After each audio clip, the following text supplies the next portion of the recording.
चारु चंद्र की चंचल किरणें खेल रही है जल थल में। स्वच्छ चांदनी बिछी हुई है अवनी और अंबर तल में। प्रकट करती है धरती हरित तृणों के नौकों से। मानो झूम रहे हैं तरु भी मंद पवन के झोंकों से।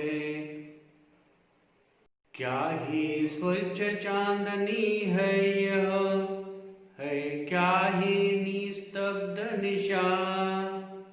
है स्वच्छंद सुमंद गंध वह, नीरानंद है कौन दिशा। बंद नहीं अब भी चलते नीति नटी के कार्यकलाप। पर कितने एकांत भाव से, कितने शांत और चुपचाप। बिखेर देती वसुंधरा मोती सबके सोने पर। रवि बटोर लेता है उनको सदा सवेरा होने पर। और विरामदायिनी अपनी संध्या को दे जाती है। शून्य श्याम तनु जिससे उसका नया रूप झलकाती है। पंचवटी की छाया में है सुंदर पर्ण कुटीर बना। उसके सम्मुख स्वच्छ शिला पर धीर वीर निर्भीक मना।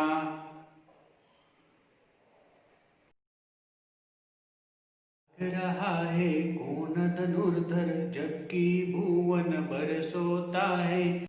रहा है कौन धनुर्धर जबकि भुवन बरसोता है।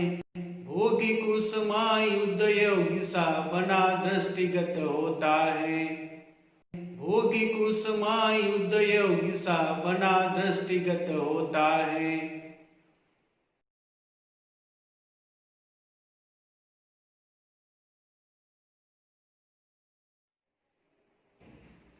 चारु चंद्र की चंचल किरणें खेल रही है जल थल में। स्वच्छ चांदनी बिछी हुई है अवनी और अंबर तल में। तो ये जो पंक्तियां है, यहाँ पर चारों का अर्थ है सुंदर।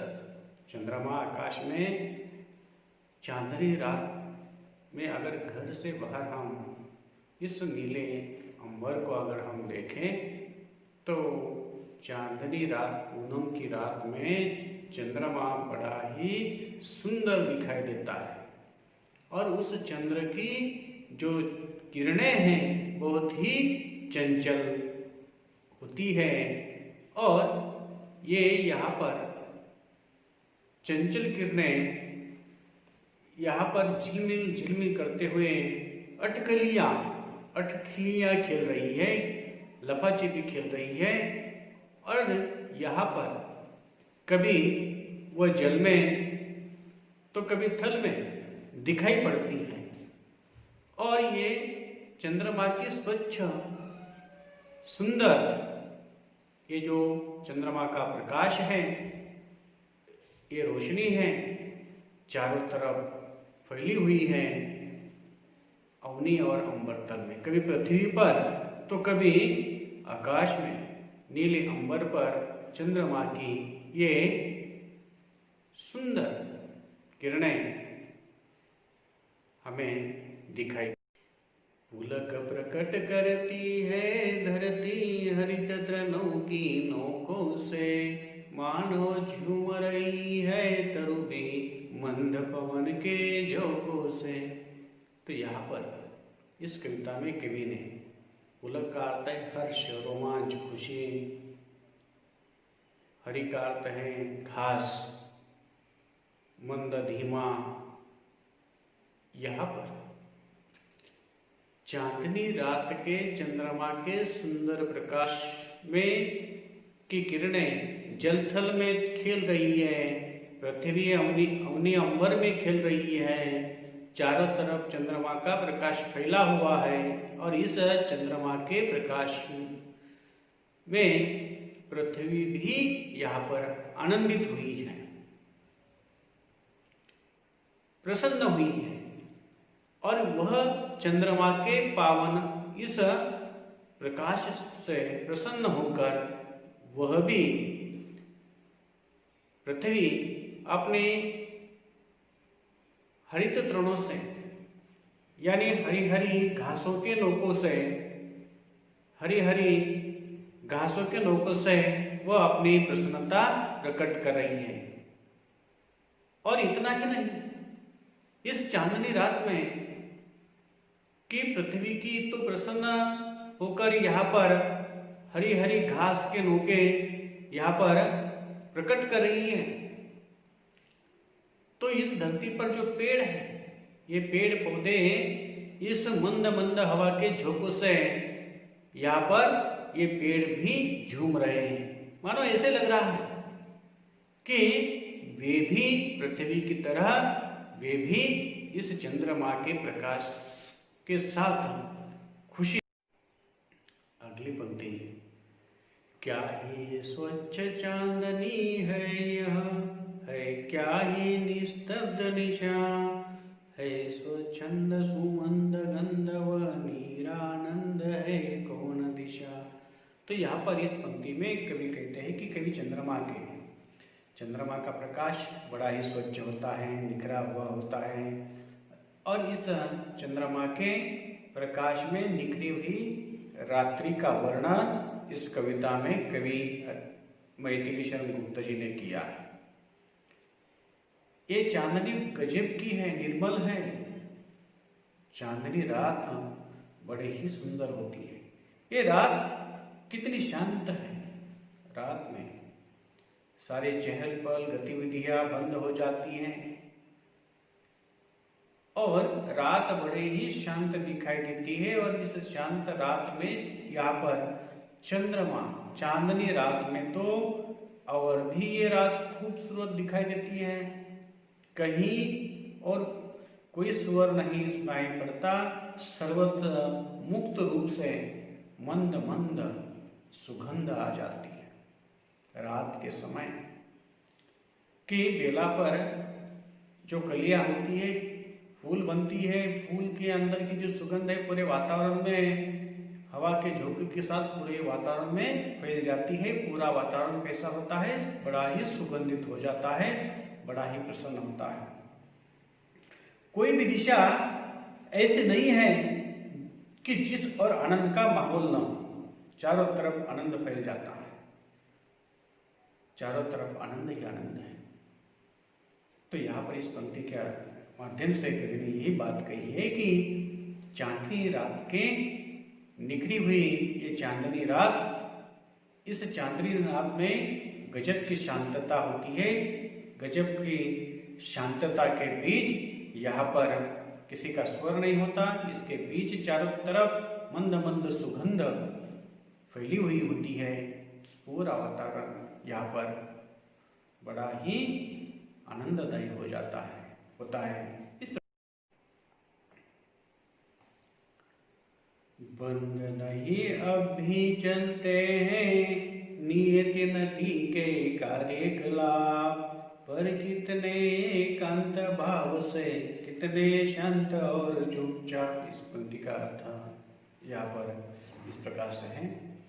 कवि मैथिली शरण गुप्त जी कहते हैं कि कोई भी जिस प्रकार से हम दिन भर काम करते हैं, दिन भर के काम करने के बाद जब रात हो जाती है, थकान मिटाने के लिए हम सो जाते हैं, चारों तरफ सन्नाटा छा जाता है। लेकिन यहाँ पर मैथिली शरण गुप्त जी ने प्रकृति का चांदनी रात में ये प्रकृति यहाँ पर विश्राम नहीं करती। उसकी जो गतिविधियां हैं बंद नहीं होती।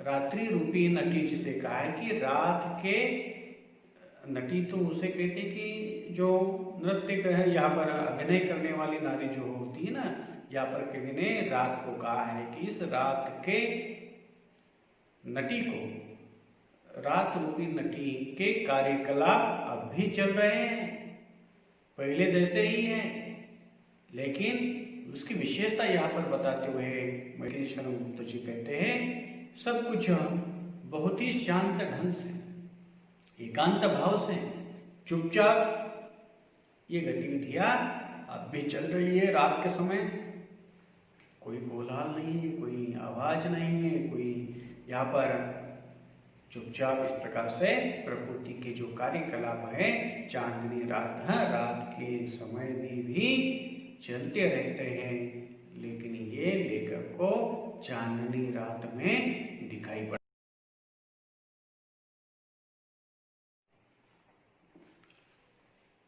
है बिखेर देती वसुंधरा मोती सबके सोने पर, रवि बटोर लेता है उनको सदा सवेरे होने पर। यहाँ पर चांदनी रात का वर्णन करते हुए मैथिली शरण गुप्त जी कहते हैं कि है बिखेर देती वसुंधरा, ये धरती रात होने के बाद ये आकाश में चांद तारे बिखेर देती है, फैला देती है। यहाँ पर इन चांद तारों को यहाँ पर कवि ने मोती की उपमा दी है, मोती की तरह ये धरती वसुंधरा, आकाश में ये तारे फैला देती हैं, बिखेर देती हैं। और ये जब चांदनी रात में ये आकाश में जो चमकने वाले तारे कितने सुंदर दिखाई देती है, चारों तरफ हमें ये तारे और चंद्र का प्रकाश हमें दिखाई पड़ता है। और जैसे ही रात का समाप्त होना सुनिश्चित है, जैसे ही प्रातः होने लगती है, सूरज की किरण पूरब से, प्राचीन से सूरज जब निकलता है, सूर्य के प्रखर किरणें जब धरती पर पड़ जाती है, तो आकाश में चमकने वाले ये जो तारे हैं, चंद्र है, ये हमारे आंखों से ओझल हो जाता है। रवि बटोर लेता है उनको सदा सवेरा होने पर। यहाँ पर कवि ने ये जो तारे चंद्र जो है कि रवि के किरणों ने, रवि ने इसे बटोर लिया है, जमा करके रखा है। और किसे दिया है? अगली पंक्ति में कवि ने इसका वर्णन किया है। और विरामदायिनी अपनी संध्या को दे जाता है, शून्य श्याम तनु जिससे उसका नया रूप छलकाता है। प्रस्तुत कविता में कवि ने यहाँ पर रात को विरामदायिनी की उपमा दी है। कवि कहते हैं कि सुबह होने पर, जो सुबह होते ही इस आकाश के चांद तारे सूरज ने बटोर लिए थे और चारों तरफ सूरज का प्रकाश फैला हुआ था। और इस अंबर में फैले चांद तारे रूपी मोती सूर्य के आगमन से सूर्य ने उसे बटोर कर रखे थे। अब सूर्य विश्राम के लिए सूर्यास्त की ओर जाते समय सूर्य को विश्राम देने वाली संध्या, जो रात है, संध्या को ये बटोरे हुए चांद तारे रात को, काली रात को, संध्या को सौंप देता है। अर्थात शाम होने के बाद ये चांद तारे आकाश में फिर से चमकने लगते हैं और वे चांद तारे मोती का आभास करने लगते हैं और इससे रात्रि को कालिमा, रात की जो कालिमा है, अंधकार है, ये अंधकार प्रकाशमान हो जाता है और अपने नए रूप में ये छलकने लगता है, दिखाई पड़ता है।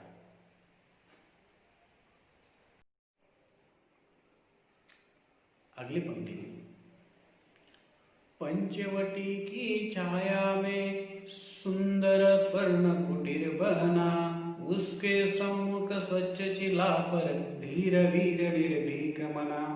तो यहाँ पर धीर वीर दृढ़ मन वाला योद्धा से कहा जाता है और निडर। पंचवटी काव्य खंड से ली गई चांदनी रात कविता है। इसमें यहाँ पर प्रभु रामचंद्र और उनके भाई लक्ष्मण 14 साल के वनवास जो नासिक स्थित पंचवटी में उन्होंने दंडकारण्य में बिताए। वहाँ पर रहने के लिए घास फूस की वहाँ पर झोपड़ी उन्होंने बनाई। वट के नीचे पंचवटी जिसे कहा जाता है, नासिक में स्थित पंचवटों का समूह। कवि पंचवटी का वर्णन करते हुए कहते हैं कि उसकी छाया में घास फूस से के पत्तों से जो बनी जो झोपड़ी है, सुंदर झोपड़ी, और उस सुंदर झोपड़ी के सामने साफ सुथरी, उसके सम्मुख, उस सुंदर झोपड़ी के सामने, उसके सम्मुख, उसके सामने स्वच्छ शिला पर कठोर बड़ा पत्थर, उसके स्वच्छ शिला पर धीरे धीरे निर्भीक मना, दृढ़ मन वाला योद्धा, निडर वाला योद्धा लक्ष्मण उस झोपड़ी के सामने वहां पर शिला पर बैठा है। इस प्रकार से वर्णन ससूत्र शिला पर उस दृढ़ मन वाला निडर योद्धा विराजमान है। इस प्रकार से कवि ने इसका वर्णन किया है।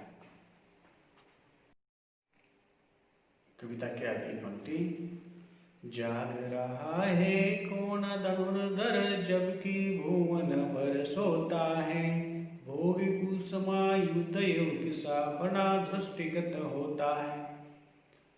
तो यहाँ पर कवि ने चांदनी रात, इस कविता में कवि ने ये वर्णन किया है कि कवि कहते हैं कि इस समय पूरा संसार, इस संसार के लोग सो रहे हैं, रात में सारे विश्राम करते हैं, चारों तरफ सन्नाटा छा जाता है।